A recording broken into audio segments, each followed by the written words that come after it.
Welcome back to the Daily Iowan. I'm Miller alongside Mitch Fick, Miller, and John Linder, and we are here today to talk about the secondary. It's a strong team. It's a strong part of this team, returning 3 out of 4 starters from a year ago, only losing Bradley Fletcher to the NFL. He was drafted with the Rams. Now, it looks to be a strong point of this defense. You see, Spievey, he's definitely going to be a lockdown corner. Bernstine on his opposite side, he goes and gets an injury in the preseason. He's going to be out for the whole year. So there's replacement there, and then you've got Sash and Greenwood at the safety spots. Definitely looks to be a strong core of 4 guys in the back of that defense. How do you replace a guy like Bernstine, who most people thought would step in place of the suspended Sean Prater? It's a really interesting thing with Bernstine because we talk about replacing his talent. He's been a little bit injury prone. He hasn't exactly gotten his opportunity to show what he can do yet. Obviously, he was a heralded high school recruit, a parade All-American. Yep. But we don't really know what we're going to be replacing with that. Yeah. But the thing is, they've got a lot of good depth at cornerback. That's the saving grace of this. Sean Prater will fill in for him after a 2-game suspension. But coming into the UNI game, really, it's up in the air. There's 2 or 3 guys that can probably fill in that corner spot. Yeah, probably right now they're looking at Greg Castillo a little bit. I think he's a redshirt freshman as well as Willie Lowe, who Kirk Ferentz likes to talk about a lot. I think he's liked him kind of from day one. And then also they've been talking a lot about this guy Micah Hyde. He is a true freshman. When the Big Ten Network was in town last week, I think Norm Parker sat down for an interview and mentioned him a couple of times as a guy that they're kind of keying on and could come in late game situations and stuff like that. Yeah, Mike Hyde was also a guy that I thought I was impressed that Amari Spievey, actually they had a one-on-one interview with Spievey that same night on Big Ten Network, and he was another guy that Spievey mentioned was Micah Hyde as a true freshman. Just talking about Bernstein's injury, it was a pretty tight race, it sounds like, between Prater and Bernstine before he went down.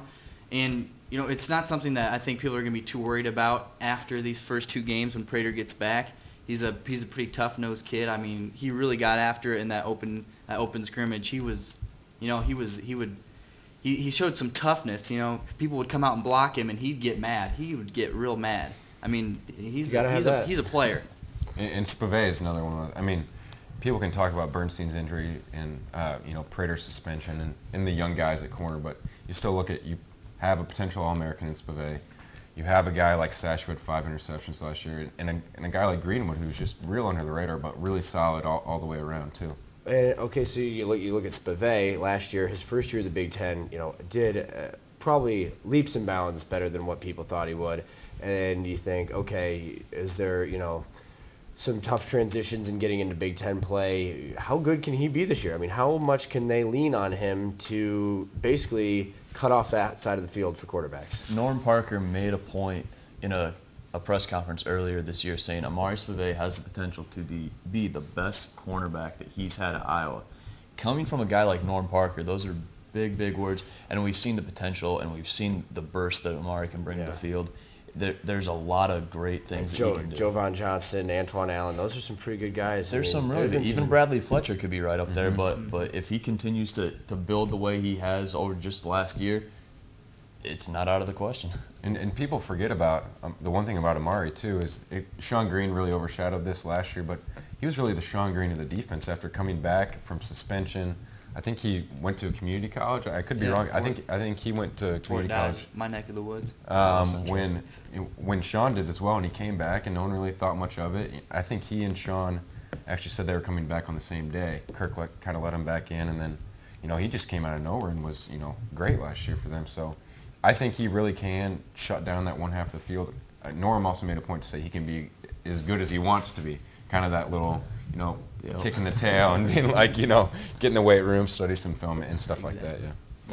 Well, I mean, there's a lot of good quarterbacks in the Big Ten, so cutting off, well, and you don't say cut off, but sort of shadowing, part of the field. We're going to Aurelius Ben. Yeah, I was going to say, we're going to go against some pretty darn good receivers this year in the Big Ten. I mean, Aurelius Ben, obviously, at the top of the list. And UNI has a decent passing game. Iowa State, they throw the ball all over the field. That'll be an interesting game to sort of see where we're at as far as, Bernstine, how well can he cover? I mean, Spievey, he'll do his thing. You got the other two.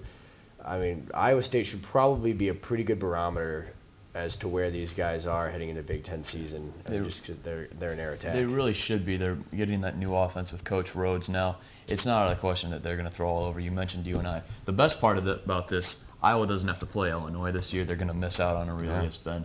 But we mentioned Tyler Sash. I just get this weird feeling that he is just going to have a breakout playmaking season. We saw him step up huge in Penn State, had a nice game against South Carolina in the bowl game. He flies around the field. He hits hard. Yeah, he catches anything that comes his way. I compare him to a Sean Considine, who's with the Eagles right now. Both very hard-nosed players, willing to get their sticks, and I think the secondary will definitely be a major point one way or the other. I'm feeling like it's going to be a positive for this defense. Come this Saturday against UNI, first game at home, Kinnick Stadium this Saturday. We will have your coverage here on Daily Iowan Television as well as the newspaper on Tuesday. There will not be a newspaper on Monday for Labor Day. But this has been your Daily Iowan Football Forum. I'm Rob Miller, Mitch Fick, Scott Miller, John Linder. Thanks for watching. We'll see you back here tomorrow.